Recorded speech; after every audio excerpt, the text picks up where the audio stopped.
Ashama akkam jirtu hordoftoota chaanalii Fuad App barnoota baay'ee bareedaa ta'e takka karaa lama sadiin kan waliin ilaalu ta'a.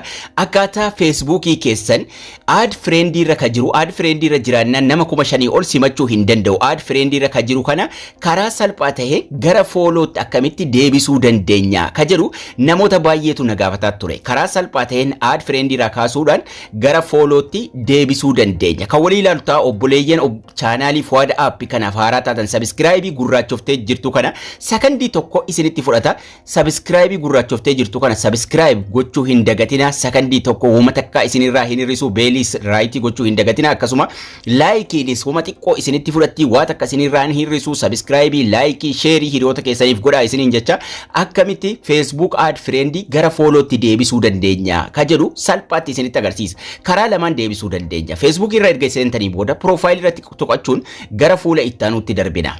Fuula ittaanuutti darbina profile keenya tuqanne jalqaba follow irra jira moo add friend irra jira ka jedhu check gochuu qabna waan ta'eef tuqaa sadan as jirtu kana bakka kana jirtu irra tuquudhaan add friend irra jiraachuu isaa follow irra jiraachuu isaa mallattoo ijaa view as ka jettu kana tuquudhaan mallattoo ijaa sana tuqnee ilaalla. Add friend irra jira. Add friend irra jira waan ta'eef duubatti deebina. Amma exit view ka jedhu sana tuquu dandeenya yookaan immoo duubatti deebina. Exit view kana tuqnee duubatti deebina.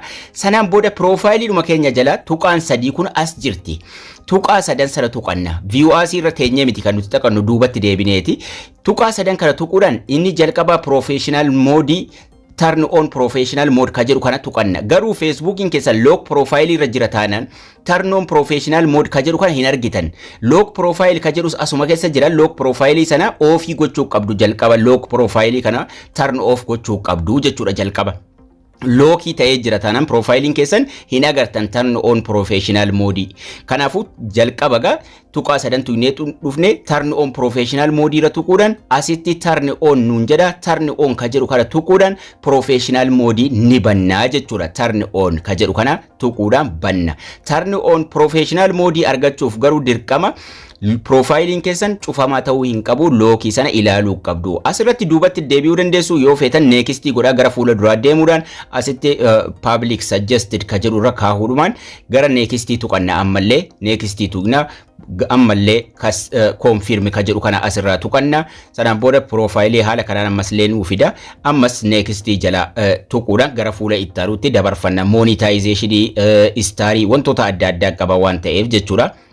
Ammallee profile frame nuuf dalaga. Profile frame kana akka ni posting goone right sanduuqa sanatti gochuudhaan sanaan booda next goona yoo feene immoo irra utaaluu dandeenya. Go to professional dashboard ka jedhu kana tuquu dandeenya. Yoo feene immoo dhiifnee duubatti deebina. Kanaan booda dhiifnee duubatti deebi'uudhaan gara profile keenyaatti deebi'uudhaan refresh goona. Tuqaa sadan sana tuquudhaan profiling keenya followtti deebi'uu isaa ilaalla. Tuqaa sadan sana tuqna. Amma followtti deebi'ee jira.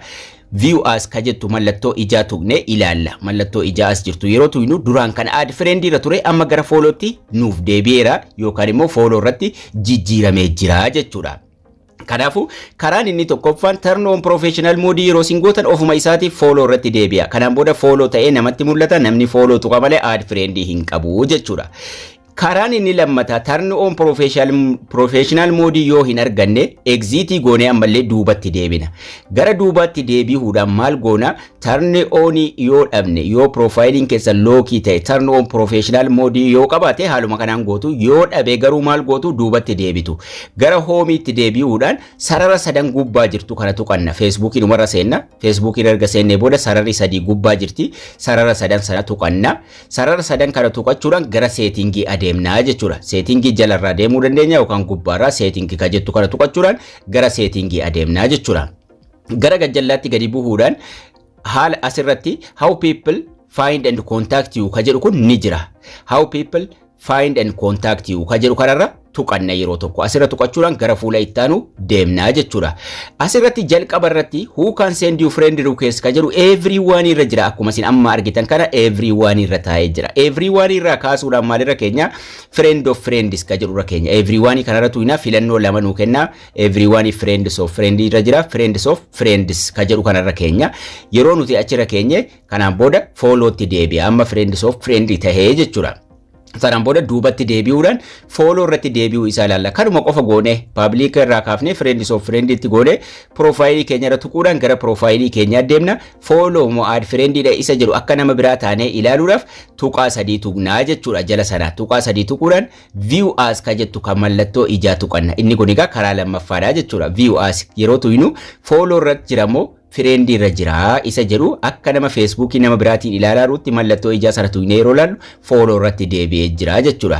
Kanaan booda exit goone keessaa baanaa jechuudha. Stepii salphaadhuma kanaan Facebook keessan add friend irra jiraannaan nama 5,000 ol qabachuu hin danda'u, namni follow isin gochuu hin danda'u jechuudha. Kanaafuu add friend irraa kaasuudhaan Facebook keessan gara follow tti deebisuu qabdu isiniin jedha. Barnoonni keenyas kana fakkaata. Fuada appii kana like, subscribe warra laataata share gochuu hin dagatina.